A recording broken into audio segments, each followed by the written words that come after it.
Matthieu Ricard, a name that resonates across both the spiritual and scientific worlds, is nothing short of extraordinary. His life, a blend of rigorous science and deep spirituality, creates a breathtaking fusion that bridges two seemingly disparate realms. How many people can you think of who have not only excelled in both areas but have revolutionized how we view the very nature of existence? Rickard's unique journey, from a highly successful career in molecular genetics to becoming a Tibetan Buddhist monk and then a leading voice in the global conversation on meditation, is a testament to the incredible potential that resides within each of us, from an intellectual environment of philosophical debates to the remote Himalayan mountains where deep meditative practice was his daily reality. Rickard's path is as awe-inspiring as it is humbling. His work is not just about unraveling the mysteries of the brain through neuroscience, but about guiding humanity toward a deeper understanding of compassion, mindfulness, and ethical responsibility. His life is one lived in service to something far greater than personal achievement, an unwavering commitment to alleviating suffering, fostering well-being, and promoting harmony, both within the individual and in society. Early life, the influence of an intellectual environment. Born in 1946 in Aix-les-Bains, France, Rickard was raised in an environment that seemed to foreshadow his future greatness. Imagine growing up in a home where intellectual discourse was a daily affair. His father, Jean-François Revel, was not just any philosopher, he was a towering figure in French intellectual circles, known for his critiques of Marxism and authoritarianism. And his mother, Jan Le Tumlin, was a renowned abstract painter. The young Rickard was immersed in a world where questions of human consciousness, ethics, and reality were constantly explored. But can you imagine the pressure that comes with such an upbringing? Surely, expectations were high, yet Rickard's curiosity was his own. As a child, Rickard was exposed to the works of great philosophers and thinkers, absorbing their ideas and debating concepts with his family. But even then, did he sense that something was missing in these intellectual explorations? Western philosophy and science were powerful tools for understanding the world. But they seemed to fall short when it came to the deeper, existential questions that haunted him. What is the nature of the mind? What is the meaning of life? Is there more to consciousness than meets the eye? These questions would shape his path in ways few could have anticipated. Scientific beginnings, a promising career in molecular genetics, with such a strong intellectual foundation, it's no surprise that Rickard excelled academically. He went on to study molecular genetics at the prestigious Pasteur Institute in Paris, where he was mentored by none other than François Jacob, a Nobel Prize-winning biologist. Can you imagine the kind of brilliance and intensity in those laboratory halls? Rickard's early research in molecular genetics was groundbreaking. And by all accounts, he was on a trajectory toward a distinguished career in the biological sciences. He published several papers, contributing to the understanding of cellular processes that could have led him to global recognition as a scientist, and yet, despite his success, something inside him felt incomplete. How many of us have experienced that, a sense that despite everything seemingly going right, there's something deeper calling to us? For Rickard, this sense of discontent wasn't just a passing thought, it was profound. Western science, for all its advancements, seemed to him like a tool that could explain the mechanics of life but not the essence of it. It could break down molecular structures and processes. But it couldn't touch the heart of the human experience. Why are we here? What is the mind beyond its biological functions? These were the questions that science alone couldn't answer for him. A radical shift, encounter with Tibetan Buddhism, the early 1970s marked a turning point in Rickard's life. It was during this time that he encountered the teachings of Tibetan Buddhism, and everything began to change. Traveling to India and Nepal, he was introduced to some of the most revered Tibetan Buddhist masters, including the legendary Dilgo Khyentse Rinpoche. What was it about these teachings that so captivated Rickard's mind and heart? Could it be that, for the first time, he found a system of thought and practice that addressed both the intellectual and experiential aspects of consciousness? Tibetan Buddhism, unlike the purely intellectual traditions Rickard had known, offered direct, experiential knowledge. It was not just about contemplating the nature of the mind but about experiencing its deeper layers through meditation and mindfulness. Here was a philosophy that provided answers to the existential questions that had long preoccupied him. For Rickard, this was not simply a spiritual journey, it was a profound philosophical awakening that went beyond anything he had encountered in the scientific world. Tibetan Buddhism offered a view of consciousness that was holistic, ethical, and deeply compassionate. It's almost unimaginable to think of the decision Rickard made next, leaving behind his promising career in molecular genetics. He chose to dedicate his life fully to Buddhist practice. In the early 1980s, he ordained as a Tibetan Buddhist monk under the guidance of Dilgo Khyentse Rinpoche. What must his family, his colleagues, and the scientific community have thought of such a move? Yet, Rickard was undeterred. He knew that this was his true calling, and he embraced it with all his heart. Could you imagine making such a life-altering decision, one that defies societal expectations and the norms of the scientific community, all in the pursuit of a deeper truth, a life of meditation? The Himalayan retreats. For years, Rickard lived in the Himalayas, a world far removed from the intellectual debates of Paris or the scientific laboratories of the Pasteur Institute. His new life was one of simplicity, devoted to meditation, study, and service. Tibetan Buddhism, especially in the tradition Rickard followed, emphasized rigorous meditative practice. This was not simply about relaxation or mindfulness, it was about transforming the mind at its deepest levels, a path of profound discipline. What must it have been like to live in those remote Himalayan retreats? Day after day, dedicating oneself to silent contemplation and rigorous mental training. Meditation in the Tibetan Buddhist tradition is far from easy.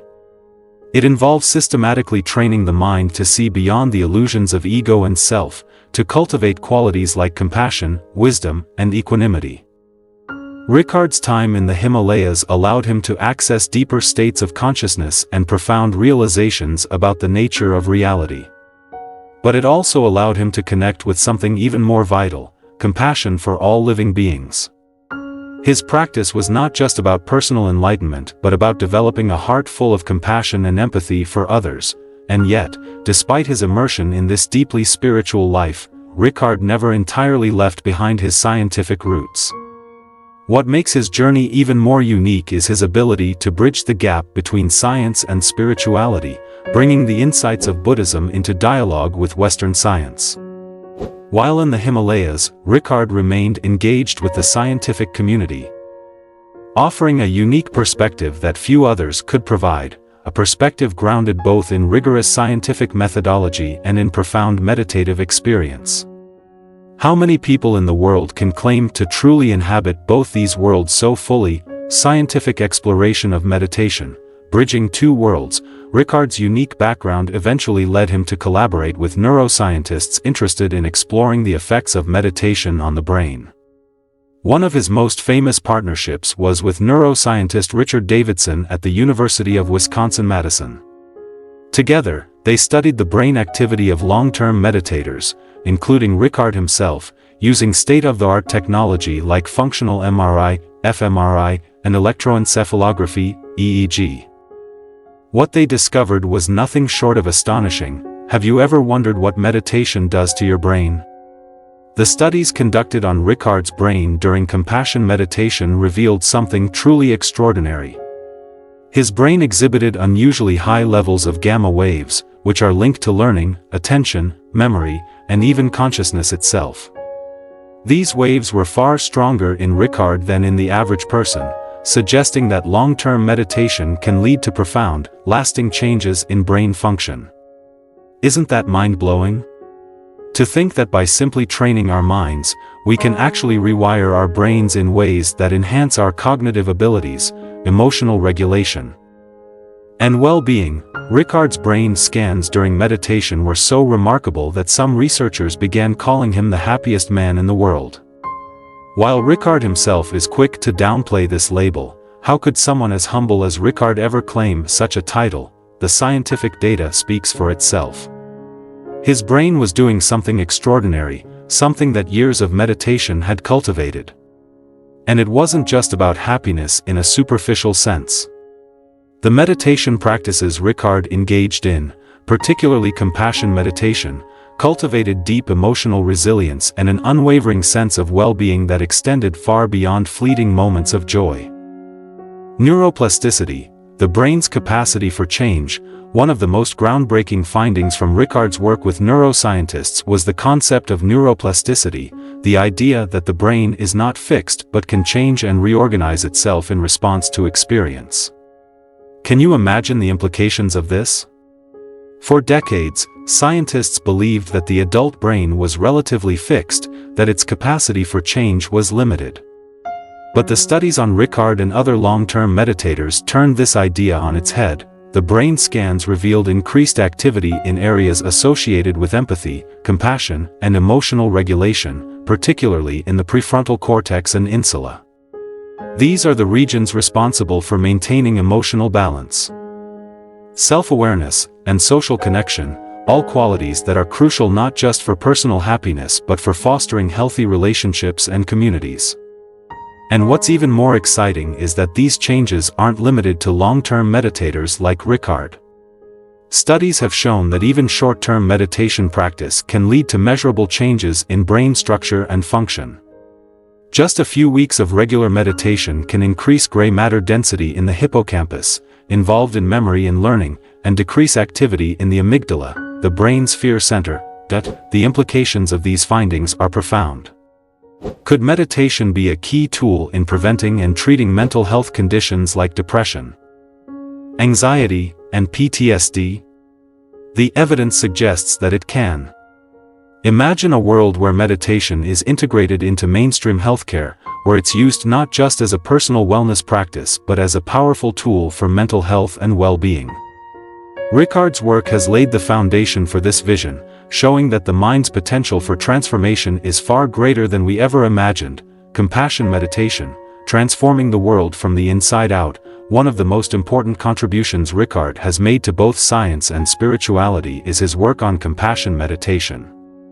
Tibetan Buddhism places a central emphasis on compassion, what Buddhists call bodhicitta, or the aspiration to attain enlightenment for the benefit of all sentient beings. Compassion meditation is a key practice for developing this altruistic mindset, and Rickard has been at the forefront of scientific studies that demonstrate its profound effects on both the brain and behavior. In these studies, participants who engaged in compassion meditation showed increased activity in brain areas associated with empathy and emotional regulation. What does this mean for us? Quite simply, it means that by practicing compassion, we can actually train our brains to be more empathetic, more altruistic, and more emotionally resilient. And it doesn't stop at the brain level. Compassion meditation has been shown to increase altruistic behavior as well. Participants in these studies were more likely to help others, donate to charity, and act in ways that benefited society, even when doing so required personal sacrifice. Could compassion meditation be the antidote to the self-centeredness and division that plagues our modern world? Rickard's work in this area is more than just an academic exercise. He has shown, both through his own life and through scientific research, that cultivating compassion isn't just good for the individual, it's essential for the well-being of society as a whole. Imagine a world where compassion is practiced on a wide scale, where people are trained from a young age to develop empathy and care for others. Could we solve some of the world's biggest problems, inequality, conflict, environmental degradation, if we approached them from a place of compassion? Rickard certainly believes so. Ethical implications, science, compassion, and the future of humanity. For Rickard, the implications of this research go far beyond individual well-being. He has become a vocal advocate for integrating compassion into all aspects of human life, from scientific research to public policy. Isn't it true that the greatest challenges facing humanity today, climate change, social inequality, war, cannot be solved through technology and science alone? Rickard argues that we need a fundamental shift in human consciousness, one that places compassion and altruism at the center of our efforts. In his view, the ethical dimension of science is often overlooked.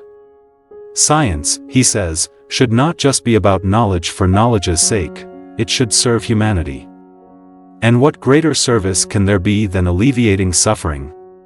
Rickard's message is clear. True happiness and well-being come not from external achievements or material wealth but from cultivating a compassionate heart and a clear mind. How relevant is this message in a world that seems increasingly driven by consumerism, competition, and technological advancement? Rickard's work reminds us that without compassion, all our advancements may amount to very little in the grand scheme of things: global advocacy, compassion for all beings, and environmental consciousness. In addition to his scientific and spiritual work, Rickard has also become a leading advocate for environmental sustainability and the ethical treatment of animals. His Buddhist beliefs in interdependence, the idea that all beings are interconnected and that our actions have far-reaching consequences, inform his passionate calls for a more compassionate relationship with the natural world. Could this Buddhist principle of interdependence be the key to solving our environmental crises? In his book A Plea for the Animals, Rickard calls for a re-evaluation of humanity's relationship with other living beings. He argues that we must extend our compassion beyond just humans and include all sentient beings, animals included. This, he says, is not just a moral imperative but a practical one. How can we expect to live in harmony with each other if we continue to exploit and harm the other beings with whom we share this planet? His message is urgent. We must rethink our actions toward animals and the environment if we are to avoid ecological disaster. Rickard's environmental advocacy is deeply tied to his Buddhist values. In Buddhism, the principle of ahimsa, non-harming, extends not only to other humans but to all sentient beings. This principle drives his activism, pushing him to speak at international forums and support various initiatives aimed at promoting sustainability. Rickard's voice is a powerful one, reminding us that environmental destruction is not just a political or economic issue, it's a moral and spiritual one. Legacy and influence, mindfulness, mental health, and a more compassionate world. Matthieu Ricard's influence extends far beyond the scientific and Buddhist communities. His work has played a pivotal role in bringing mindfulness and meditation into the mainstream. Techniques like mindfulness-based stress reduction, MBSR, and mindfulness-based cognitive therapy, MBCT, now widely used in healthcare, education, and corporate settings, have their roots in the same contemplative traditions that Rickard has helped popularize. His collaborations with neuroscientists have provided the empirical validation that has made these practices more accessible and acceptable to a Western audience. Imagine how many lives have been changed because of this. The rise of mindfulness-based interventions has offered new hope to millions suffering from mental health issues, from anxiety and depression to chronic pain and PTSD. Rickard's contributions have helped to legitimize these practices, showing that they are not just new age or spiritual ideas but grounded in solid science. Could meditation be one of the most powerful tools for improving mental health in the 21st century? Rickard's work certainly suggests that it is. Conclusion: a life of compassion, wisdom, and service. Matthieu Ricard's journey from a molecular geneticist to a Tibetan Buddhist monk, meditation researcher, and global advocate for compassion is a powerful example of how one individual can bridge the gap between science and spirituality to offer new insights into the human mind and its potential for transformation. His life is a testament to the idea that true happiness and fulfillment come not from external achievements but from cultivating compassion, wisdom, and a clear mind. Through his writings, teachings, and advocacy, Rickard continues to inspire millions to explore the depths of their own minds, to live more compassionate and ethical lives, and to recognize the profound interconnectedness of all beings. What could be more important in a world increasingly fragmented by competition, conflict, and environmental degradation? Rickard's message is simple yet profound. The true path to happiness lies in transforming our minds, cultivating compassion, and recognizing our shared humanity. His life is a shining example of what is possible when we dedicate ourselves to the service of others and the betterment of the world. Imagine what our world could be if more of us followed his lead.